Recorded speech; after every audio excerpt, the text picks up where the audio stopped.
Reverend Al Sharpton, and we're back. It's XL Friday, 1-877-532-5797, 1-877-532-5797, Twitter.com, The Rev Al. Let's go to Joe in Washington, D.C., WOL 1450 on line 6. Joe? Reverend Sharpton, I thank God every day for you, sir. Thank you. What I call to say is the stock market. I think Russia is putting a lot of money into the stock market in order to keep it afloat. So Donald Trump will look good or try to make him look presidential. Number two, what I have to say is McConnell, which is the charge of the Senate. For some reason, when he became president, he made his wife Secretary of Transportation. That was his second promotion. I think that was a payback for McConnell for what he did making the Russia thing. So I think he needs to be looked at in the Russia situation too. You know, I think it's very interesting. Thank you for your call, Joe. I think it's interesting that they do not often remind people when they're talking about whether McConnell is going to do A, B, C, or D, that McConnell's wife is a cabinet member.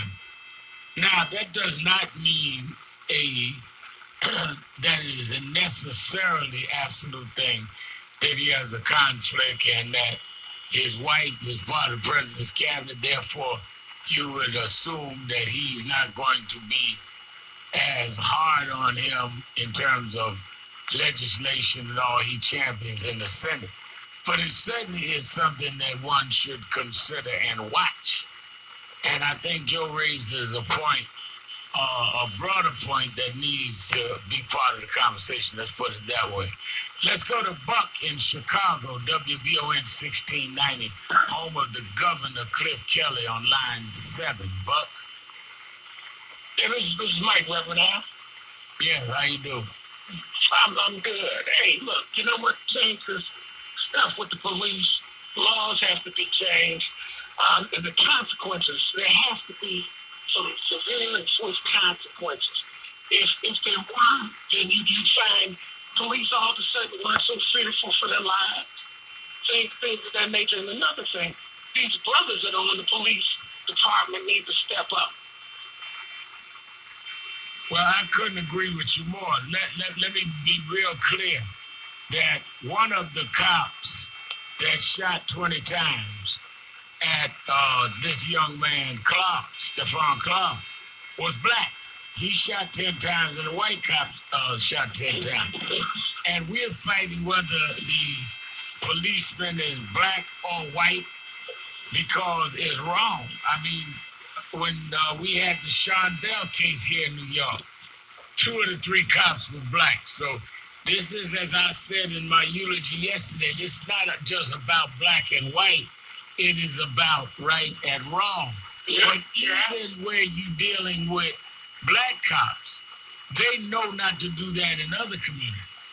And even you can be black and still engage in what you know to be a racial double standard because you are permitted and in some cases practiced differently in the black community than the white community, even though you're black yourself.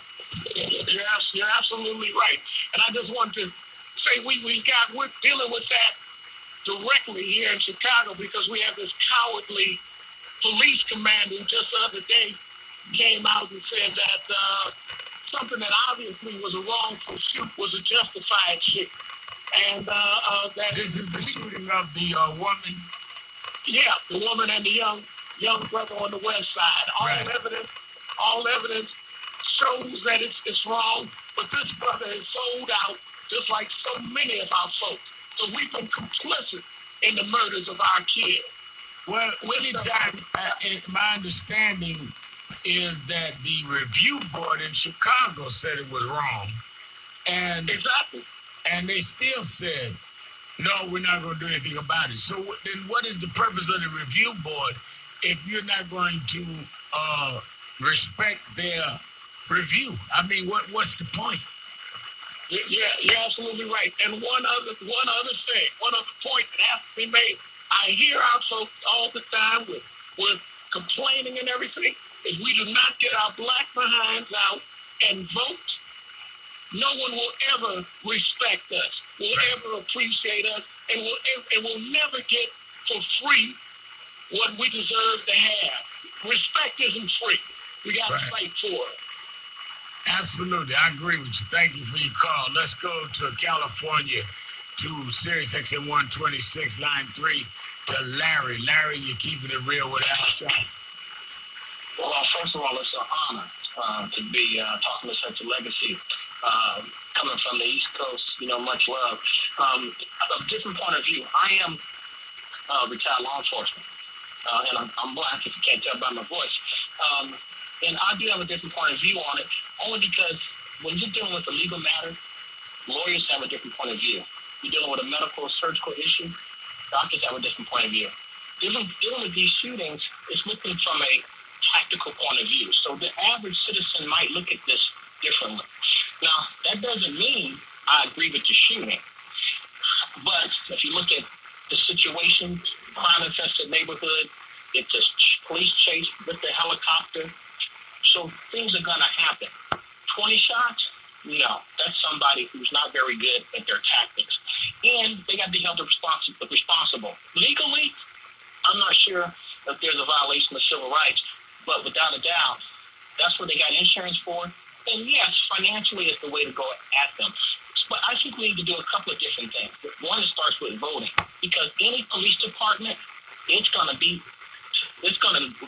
march to the beat of the drum of their police chief, without a doubt. And that doesn't matter what the agency is. It can be a Beverly Hills agency, LAPD. You got to really exercise your vote. And as a black officer, I can say a lot more things when I hit my 20 years in the department than I could at my 2 years in the department. So there is a struggle in that respect.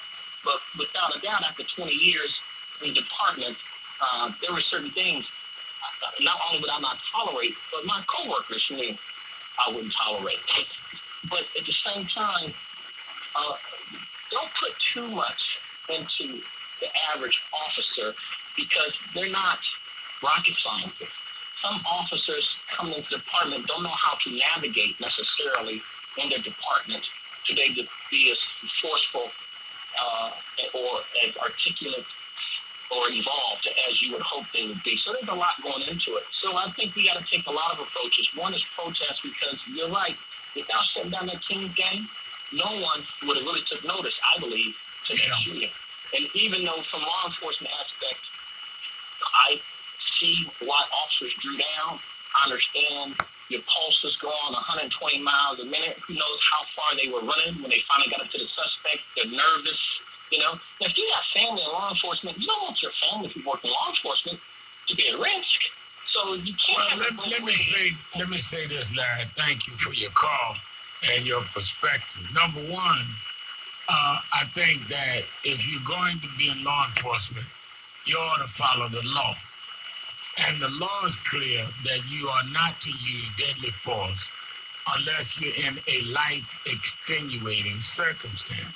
Now, if you've got a helicopter, police helicopter overhead telling you where to go, then you do not need to come with deadly force, because if the young man was running in backyards, all you have to do is wait till he entered the house and call backup and then bring him out.